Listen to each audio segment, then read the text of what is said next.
A graça e a paz, agradecemos a Deus por mais essa oportunidade. Aqui hoje nós vamos tratar da nossa lição de adulto.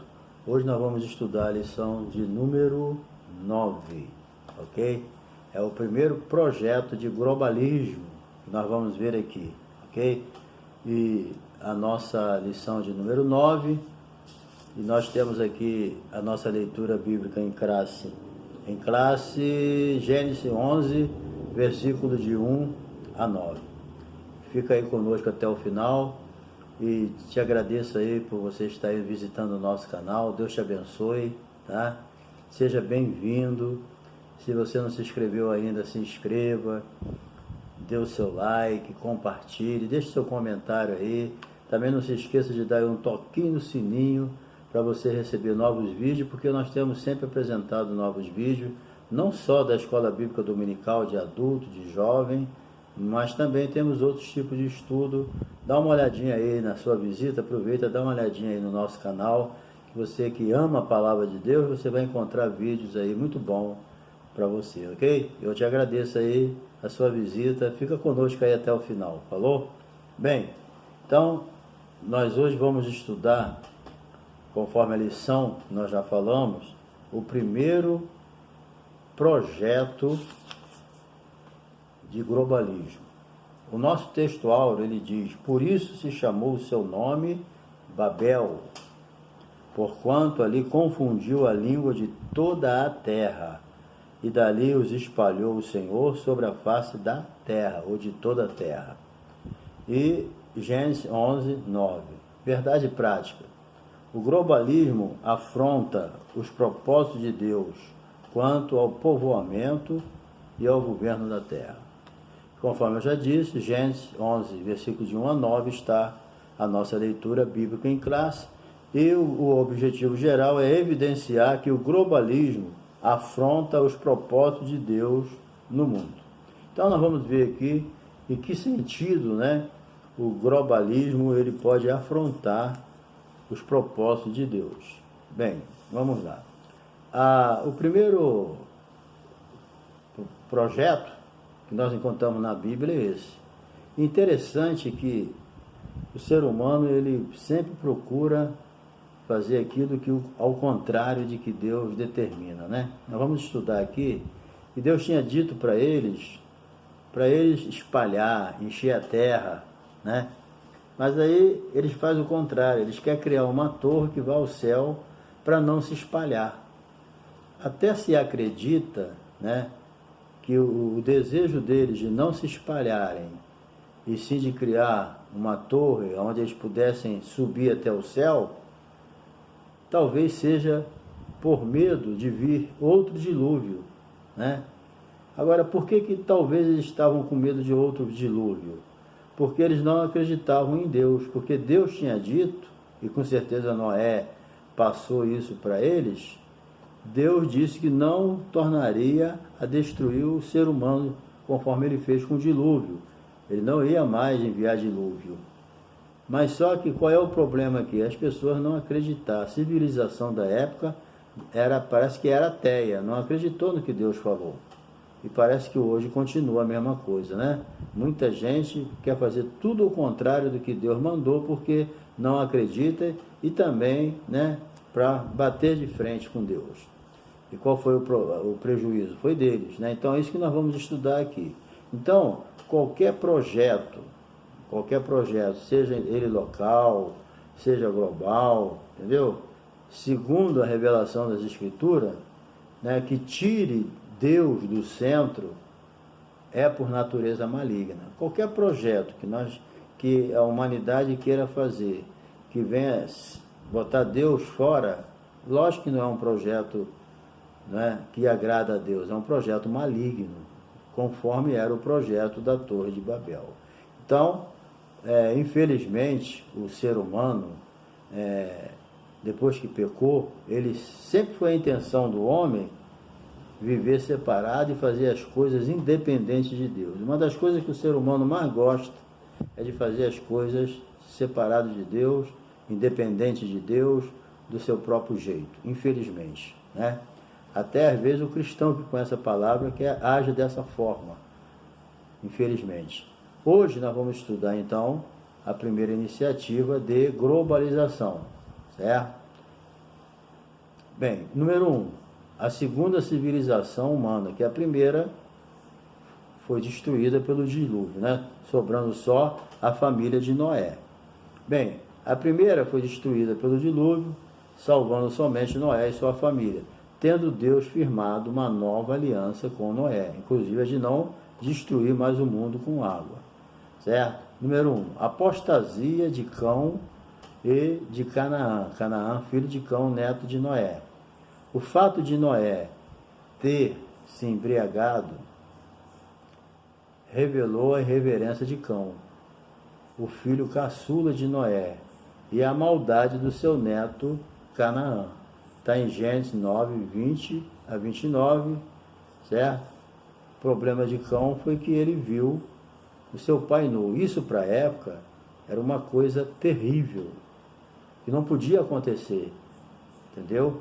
Tá certo que Noé errou, ficou bêbado, mas para a cultura da época isso aí era uma coisa sem perdão. O filho vê a nudez do pai, certo? E parece até que ele dá a impressão que ele debochou, né? Riu, fez alguma coisa dessa natureza para piorar mais a situação dele, né? Tanto é que Sem e Jafé foram descosta, pegaram uma capa e foram descosta, andando descosta, cobriram Noé sem ver a nudez dele. Era isso que Cão, quando Cão percebeu que seu pai estava bêbado e estava nu, ele tinha que fazer o que Sem e Jafé fez. Mas nada, ele além de ver, ainda foi lá falar ainda, fazer a propaganda, né? Então isso aí custou uma maldição em cima dele, só isso. E para o seu filho Canaã. Então, tem decisões que a gente toma que parece inofensiva, mas para Deus é coisa séria. E tem decisão que a gente toma, ou atitude, né, que vai atrapalhar o nosso futuro, que nem foi o caso de Cão, né? Mas isso aí já mostrou o caráter dele, né? Tá certo que Noé errou, mas isso aí já foi mostrando o caráter de Cão, entendeu? Já foi mostrando quem era a peça. Então, ao ter início aí uma nova apostasia, que comprometeria a povoação da terra, como sempre, teve que ter o quê? Uma intervenção divina. Então Deus, às vezes, querendo ou não, ele tem que intervir, porque senão a civilização acaba ou eles vão para um caminho totalmente pior do que já está indo, né? Então é obrigatório Deus intervir, porque senão é um caos maior ainda, né? Então, assim como a cultura caimita induziram os filhos de Sete ao pecado, o modo de vida de Cão e de seu filho Canaã pôs a influenciar a descendência de Sem e de Jafé ao pecado, entendeu? Ou seja, a gente sabe que a cultura caimita, né, de Caim, a sua geração, influenciou muito os filhos de Sete, né?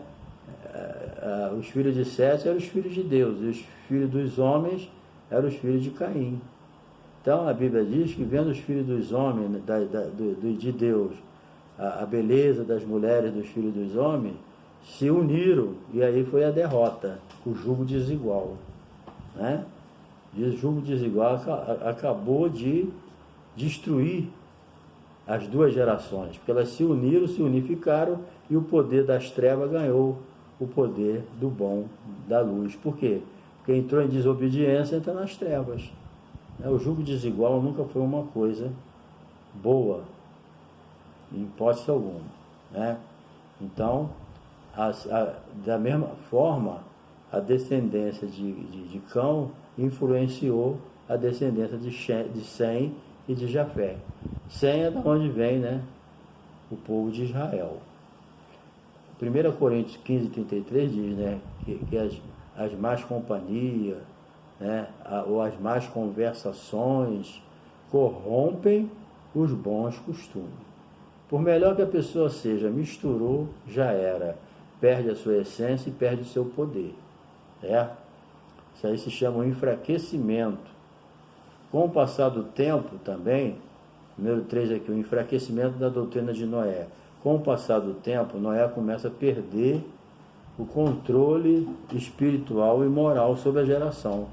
Chega um ponto que não dá para controlar, né? Nem Deus, ele deixa. É o livre-arbítrio. Quer seguir o mal, não tem jeito, já foi corrigido, endureceu o coração, não aceita correção, não aceita disciplina, então vai. Porque Deus corrige quem ama, disciplina quem ama. Se a pessoa resiste e não aceita a disciplina, não aceita a correção, então Deus deixa ele entregue ao pecado dele. Fazer o quê? Né? Então, é assim que acontece, e é assim que aconteceu. Ok? Então, haja vista também que no caso de Cão, dele já ter vista no dedo do seu pai, aquilo já atrapalhou tudo. Né? Número 3, o descaso para com o mandamento divino. A civilização de Noé cresceu, com certeza, mas se esqueceram e ignoraram a ordem divina quanto à povoação da terra. Entendeu? Porque Satanás, ele procurou trabalhar de todas as formas para impedir o povoamento da terra. Ele não queria isso. Como hoje ele não quer que nós venhamos até que a igreja vá, né, até o confim da terra, levar a palavra de Deus. Jesus falou: ide por todo o mundo. Entendeu? E também ide de todas as nações, ensinando. Isso o diabo não quer. Ele quer que as pessoas fiquem centralizadas num lugar para que o que Deus quer não venha se espalhar. O melhor desejo do diabo é esse, a centralização. Hoje, o que ele faz? Ele também faz isso, ele procura centralizar as igrejas, não deixar as igrejas ir para os confins da terra, não deixar a igreja ir para as ruas, para os becos, não deixar a igreja ir pelos bairros, entendeu? Ele quer a igreja centralizada dentro do templo, com a sua torre de Babel, entendeu? É assim que o diabo quer a mesma coisa. O diabo quer a gente dentro dos templos, só ali, todo dia aquela mesma coisa, todo dia, entendeu? Ele não quer que a gente saia. Então muitas vezes a gente cria a nossa própria torre de Babel na igreja de Jesus, não saímos de jeito nenhum. Aí vem as lutas, aí Deus confunde, aí se espalha, igual com Jerusalém estava gostoso, a igreja primitiva estava saindo muito vagarosamente. Deus permitiu uma luta, saiu todo mundo com rapidez, né? E muitas igrejas foram fundadas com aquela perseguição. Então a vontade do diabo é sempre centralizar, criar torres de Babel, mas a vontade de Deus é que a terra seja povoada, que a mensagem da grande comissão chegue até os confins da terra. Globalismo de Babel, uma só língua. O povo até aquele momento da Torre de Babel falava uma só língua e era um só povo, não tinha várias nações, era uma nação só e uma língua só. Até aquele momento a humanidade falava só um idioma. Então, era um povo. O fator importante para criar e globalizar uma sociedade ímpia, né? Isso aí que era o mais importante. Era um povo, uma língua só, pronto. Agora, não existia nem dialeto, nem sotaque, uma coisinha só, entendeu? Então o problema aqui não era a questão só da unidade, a unificação.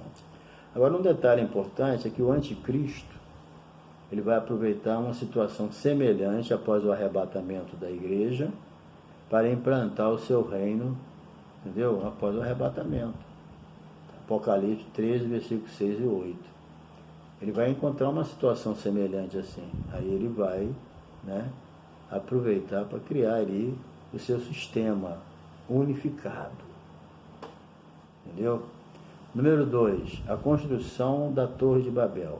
Os descendentes de Noé, eles tinham condições de construir essa torre, por quê? Esse arranha-céu. Porque antes os filhos de Noé já tinham construído a arca, eles já entendiam da coisa, entendeu? Eles já sabiam como fazer. Era apenas uma questão de tempo. O próprio Deus falou: ninguém segura esse povo mais. Tudo que eles intentar fazer, eles vão fazer. Foi aí que Deus mandou a confusão de línguas, entendeu? A construção da arca foi um exemplo da capacidade que eles tinham de construir a arca, embora Deus tivesse dado o modelo para Noé. Então, para quem construiu uma arca e suportou 6 meses lá no dilúvio, lotado de animais, para construir uma torre seria até mais fácil, entendeu? Vamos lá. Número 3. A intervenção de Deus em Babel. Gênesis 11, capítulo 11, versículos 5 a 7. Primeiramente, a confusão de língua. Deus confunde a língua daquela civilização. Por isso se espalham por toda a terra. Todo mundo feliz ali, falando a mesma língua, o mesmo povo, sem sotaque, sem variação nenhuma. De repente, a confusão de língua. Um grupo fala uma língua, outro grupo fala outra, e ninguém se entendia mais. Aí o que fez? Quem falava a mesma língua se juntaram e foram embora, se espalharam. Entendeu? Então, a sabedoria de Deus, ela está acima de tudo, né? Então, essa confusão de língua aí fez com que eles cumprissem e obedecessem a Deus de uma forma obrigatória, mas obedeceram a Deus, porque eles foram fazer a vontade de Deus depois da confusão de língua. O que não fizeram antes, né? Bem, isso aí é a inclinação do homem depois do pecado. A rebelião daquela geração, ela foi realmente muito grande. Porque aquela construção daquela torre foi uma coisa satânica. Foi uma rebeldia frontal com a pessoa de Deus. Bateram de frente mesmo com Deus. Entendeu? Se mostrar. E Deus sempre com aquele amor, com aquela paciência. Ele poderia falar, bem, vou destruir de novo. Talvez ele sentiu até vontade, né? Mas ele já tinha dado a palavra que não ia mais destruir o ser humano, porque ele é mau mesmo. Ele é ruim mesmo de natureza. Então, de 1000 em 1000 anos, ele ia ter que matar uma geração. Então, não ia prestar, né? Então, Deus preferiu dar a palavra que não mataria mais e deu mais uma chance. Espalhou eles, né?